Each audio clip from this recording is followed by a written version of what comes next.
വളരെ യാദൃശ്ചികമായിട്ടാണ് ഇവിടെ വന്നത്. ഈ കോഴിക്കോട് വഴി കടന്നു പോകുമ്പോൾ ഞാൻ അച്ഛനെ വിളിക്കും. അച്ഛനെൻ്റെ വലിയ സുഹൃത്താണ്. അപ്പോൾ അച്ഛൻ പറയും, എന്നാൽ നമുക്കിവിടെ ഒരു പരിപാടി വെക്കണം. അങ്ങനെ സിൽവർ ഹിൽസ് സ്കൂളിൽ കൊണ്ടുപോകും. അവിടുത്തെ അധ്യാപകരോടോ വിദ്യാർത്ഥികളോടോ മാതാപിതാക്കളോടോ ഒക്കെ സംസാരിപ്പിക്കും. ഇവിടെ എന്തെങ്കിലും പരിപാടി നടക്കുന്നുണ്ടെങ്കിൽ അതിൽ പങ്കാളിയാക്കും. അങ്ങനെ പങ്കാളിയായതാണ് ഇതിൻ്റെ ഇടയിൽ.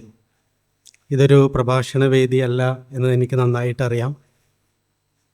ഞാൻ പെട്ടെന്ന് നാരായണ ഗുരുവിനെ കുറിച്ച് പറഞ്ഞപ്പോൾ, നമ്മൾ ഈ നാരായണ ഗുരുവിനെ ഏറ്റവും കൂടുതൽ പറയപ്പെടുന്നത് നവോത്ഥാന നായകൻ, ഒരു ജാതി, ഒരു മതം, ഒരു ദൈവ മനുഷ്യന്, ഇങ്ങനെ കുറച്ച് വാക്കുകളിൽ ഉടക്കി കിടക്കുന്ന ഒരു ഗുരുവാണ് കേരളത്തിൽ കൂടുതലും പറയുന്നത്. പക്ഷേ ഇന്ന് നാദം, സംഗീതം എന്ന് കേട്ടപ്പോൾ ഗുരു സംഗീതത്തെക്കുറിച്ച്, നാദത്തെക്കുറിച്ച്, അത് നമ്മളുടെ ബോധത്തിൽ ഉണ്ടാക്കുന്ന പരിവർത്തനങ്ങളെക്കുറിച്ച് ഗുരു ആത്മോപദേശ ശതകത്തിൽ എഴുതിയ 2 ശ്ലോകങ്ങളാണ് എനിക്ക് ഓർമ്മ വന്നത്. അധിക വിശാലമരുപ്രദേശമൊന്നായി നദി പെരുകുന്നതുപോലെ വന്ന് നാദം ശ്രുതികളിൽ വീണ് തുറക്കും അക്ഷി എന്നും യഥമിയലും യതിവര്യനായിടേണം. ധ്വനിമയമായി ഗഗനം ജ്വലിക്കും അന്നാളണയും അതിങ്കൽ അശേഷ ദൃശ്യജാലം. പുനരവിടെ ത്രിപുടിക്ക് പൂർത്തി നൽകും സ്വനവുമടങ്ങും ഇടം സ്വയം പ്രകാശം. ആ ഒരു സമ്യക്കായ ഗീതം എന്ന് പറഞ്ഞാൽ ഞാൻ മനസ്സിലാക്കിയിട്ടുള്ളത്, നമ്മുടെ ബോധത്തെ എല്ലാ സങ്കുചിതമായിട്ടുള്ള അതിരുകളിൽ നിന്നും മോചിപ്പിച്ച് സർവപ്രപഞ്ചത്തെയും പുണർന്നു നിൽക്കുന്ന ആ ഒരു നാദത്തിൽ വിലയിക്കുമ്പോൾ നമ്മളുടെ ബോധം അനുഭവിക്കുന്ന അവസ്ഥയ്ക്ക് പറയുന്ന പേരാണ് സംഗീതം, സമ്യക്കായ ഗീതം. ഒരുപക്ഷെ ഞാൻ എൻ്റെ ഒരു 9 വയസ്സ് പ്രായമുള്ളപ്പോഴായിരിക്കും ആദ്യമായിട്ട് സംഗീതം അനുഭവിച്ചതായിട്ട് ഞാൻ അനുഭവിച്ചത്. അതിനു മുമ്പൊക്കെ ചെറിയ കുഞ്ഞുനാളിലൊക്കെ താരാട്ടുപാട്ടൊക്കെ അനുഭവിച്ചിട്ടുണ്ടായിരിക്കാം.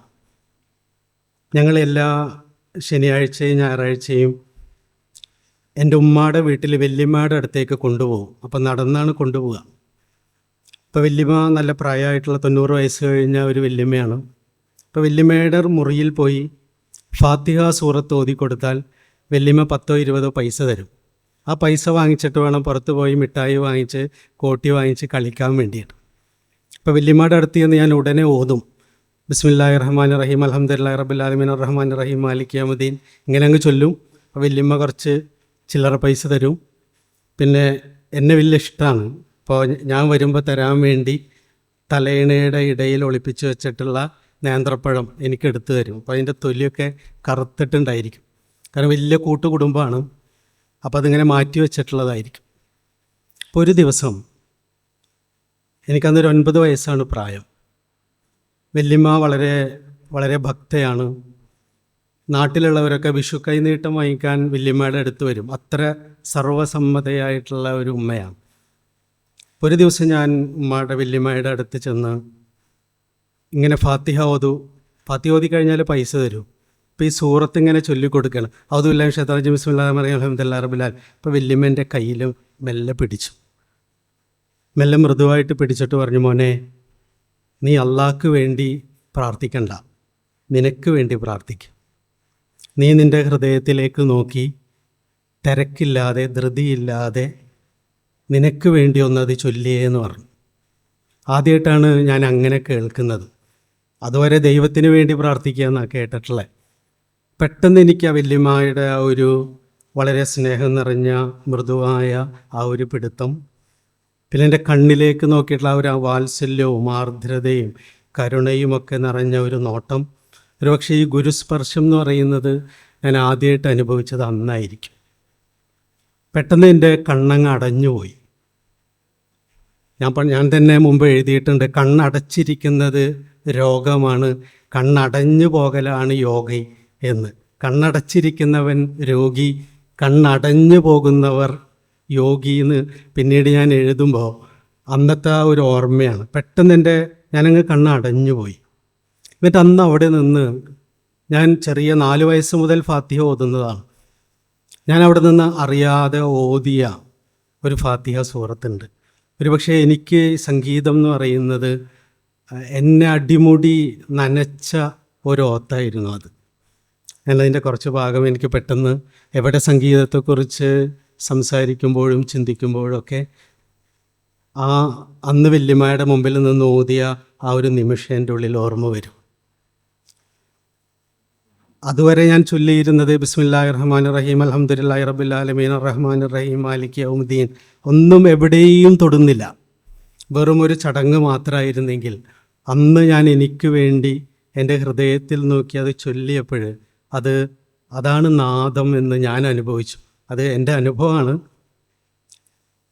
ബിസ്മില്ലാഹി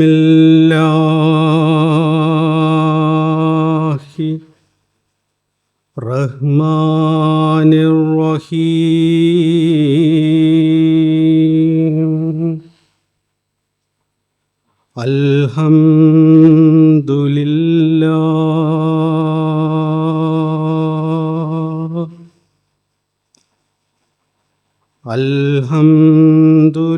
അൽഹംദുലില്ലാഹി റബ്ബിൽ ആലമീൻ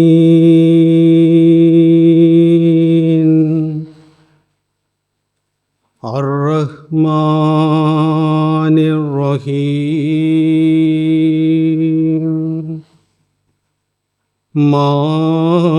മാലിക് യൗമിദ്ദീൻ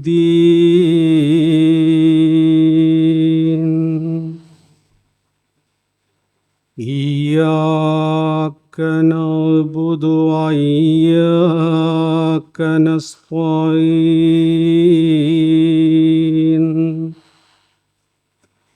ഇഹ്ദിനസ് സിറാത്തൽ മുസ്തഖീം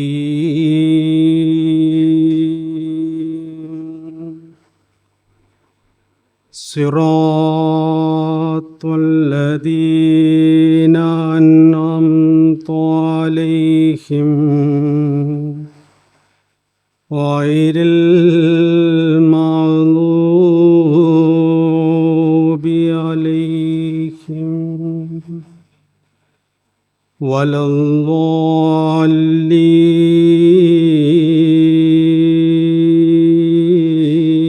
വലദ്ദാല്ലീൻ ആമീൻ.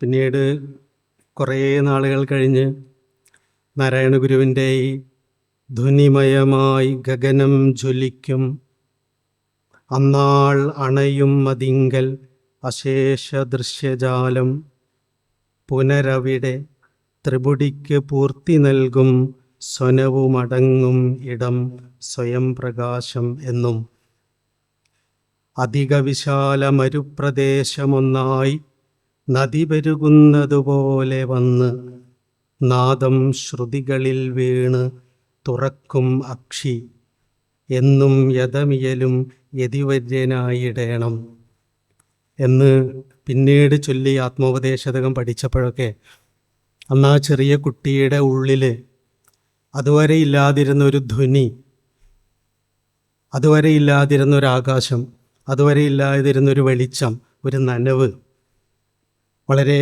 മരുഭൂമി പോലെ വരണ്ട് കിടന്നിരുന്ന വളരെ കൃത്രിമമായ ചൊല്ലലുകളിൽ മരുഭൂമി പോലെ വരണ്ട് കിടന്നിരുന്ന ബോധത്തെ എത്രമാത്രമാണ് ഒരു നദി പെരുകുന്നത് പോലെ വന്ന് ശ്രുതികളിൽ വീണ് ഉൾക്കണ്ണിനെ തുറപ്പിക്കുന്ന രീതിയിൽ നാദം നമ്മളെ സ്പർശിക്കുന്നത് എന്ന് വളരെ ആഴത്തിൽ അനുഭവിച്ച, ഒരുപക്ഷെ പിന്നീടുള്ള എൻ്റെ ജീവിതം മുഴുവൻ ആ ഉള്ളിലുള്ള ആ ഒരു നാദത്തെ, ആ താളാത്മകതയെ നഷ്ടപ്പെടുത്താതെ, കഴിയുന്നത്ര നഷ്ടപ്പെടുത്താതെ അതിനനുകൂലമായ സാഹചര്യങ്ങൾ തേടിയിട്ടുള്ളതായിരുന്നു. ചെറിയ പ്രായം ഒരുപക്ഷെ ഏറ്റവും കൂടുതൽ മനുഷ്യൻ്റെ താളത്തെയും നാദത്തെയും കെടുത്തിക്കളയുന്നത് ഞങ്ങളും നിങ്ങളും എന്ന് പറയുന്ന ബോധവൃത്തിയാണെന്ന് എനിക്ക് ചെറുപ്പത്തിലേ തോന്നിയിട്ടുണ്ട്. ഞങ്ങളെന്നും നിങ്ങളെന്നും പറഞ്ഞ് മനുഷ്യൻ പലതിനെയും വിഭജിച്ച് കാണുന്നിടത്തൊന്നും നാദത്തിന് യാതൊരു സാധ്യതയുമില്ല. എല്ലാ തരത്തിലുമുള്ള പിണക്കങ്ങളെയും ഇണക്കുന്ന യോഗാത്മകതയാണ് നാദമെന്ന് പിന്നീട് എവിടെയോ ഗുരുനിത്യ എഴുതിയത് ഞാൻ വായിച്ചിട്ടുണ്ട്. നമ്മുടെ ശരീരത്തിലായാലും മനസ്സിലായാലും ജീവിതത്തിലായാലും എല്ലാ തരത്തിലുമുള്ള പിണക്കങ്ങളെയും ഇണക്കുന്ന യോഗാത്മകതയായി നാദം മാറുമ്പോഴാണ് നമ്മുടെ പാട്ടുകളൊക്കെ സംഗീതമായിട്ട് മാറുന്നത്. പാട്ടുകളൊന്നും എപ്പോഴും സംഗീതമാകുന്നില്ല. അത് നമ്മളെ നമ്മുടെ എല്ലാ സങ്കുചിതത്വത്തിൽ നിന്നും ഉണർത്തി സമ്യക്കായ ഒരാകാശത്തിലേക്ക് ഉണർത്തുമ്പോൾ മാത്രമേ പാട്ട് സംഗീതമായിട്ട് മാറുന്നുള്ളൂ. ഇങ്ങനെ ഒരു വേദിയിൽ വരാനും ഇങ്ങനെ സംഗീതത്തിൻ്റെ ലോകത്ത് ജീവിക്കുന്ന മനുഷ്യർക്കിടയിലിരിക്കാനും രണ്ട് വാക്ക് പറയാനും കഴിഞ്ഞതിൽ നിറഞ്ഞ സന്തോഷം, സ്നേഹം.